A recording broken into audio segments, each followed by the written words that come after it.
The 2nd century Gnostics being accused by the brilliant Tertullian, a Christian apologist from Carthage, Africa around 190 AD.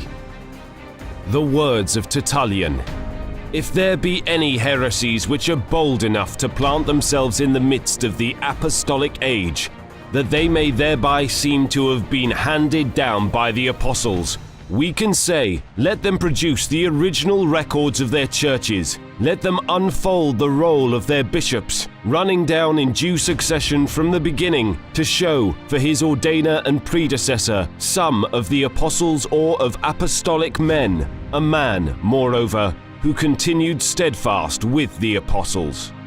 For this is the manner in which the apostolic churches transmit their registers, as the church of Smyrna, which records that Polycarp was placed therein by John, as also the church of Rome, which makes Clement to have been ordained in like manner by Peter. In exactly the same way the other churches likewise exhibit, whom, as having been appointed to their episcopal places by apostles, they regard as transmitters of the apostolic seed." Tertullian clearly establishes that the apostolic churches, not the Gnostics, have a legal chain of custody to the apostles, thereby showing that the claims of the Gnostics can't be substantiated. Tertullian now provides clear testimony on the gospel publications that were received from the apostles and preserved through the apostolic churches in defense against the Gnostic Marcion, who claimed to be in possession of the true gospel writings.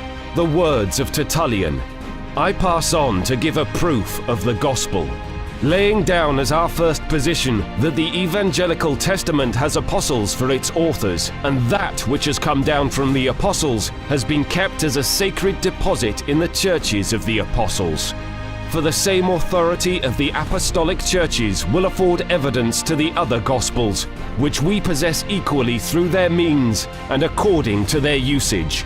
I mean the Gospels of John and Matthew, while that which Mark published may be reaffirmed to be Peter's, whom interpreter Mark was. For even Luke's form of the Gospel men usually ascribe to Paul, and the same can be shown for the other writings of the New Testament.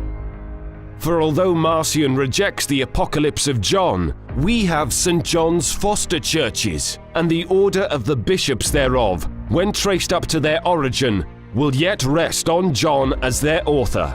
Whereas Marcion Gospel is not known to most people, and to whom it is known, it isn't known without being at the same time condemned." This testimony of Tertullian provides further evidence that only the texts that were received through the apostolic churches and have a legal chain of custody to the apostles were counted as the canonical books of the New Testament. This explains why most of the apostolic churches have the same books by the same authors that were received for the New Testament.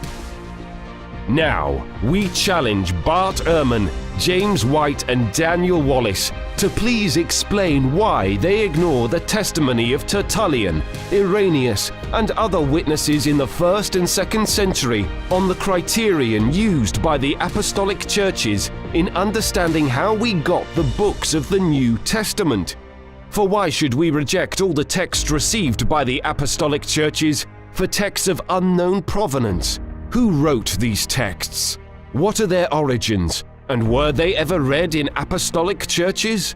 For the best and earliest texts are not found buried in the deserts of Egypt or discovered on a bookshelf at Mount Sinai, but instead, listen to the words of Tertullian.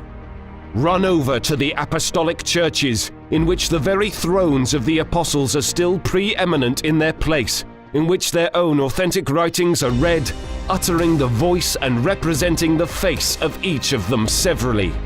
Achaia is very near you, in which you find Corinth. Since you are not far from Macedonia, you have Philippi, and there too you have the Thessalonians. Since you are able to cross to Asia, you can get Ephesus. Since, moreover, you are close upon Italy, you have Rome, from which there comes even into our own hands the very authority of the apostles themselves. Such are the summary arguments that we use when we take up arms against heretics for the faith of the gospel.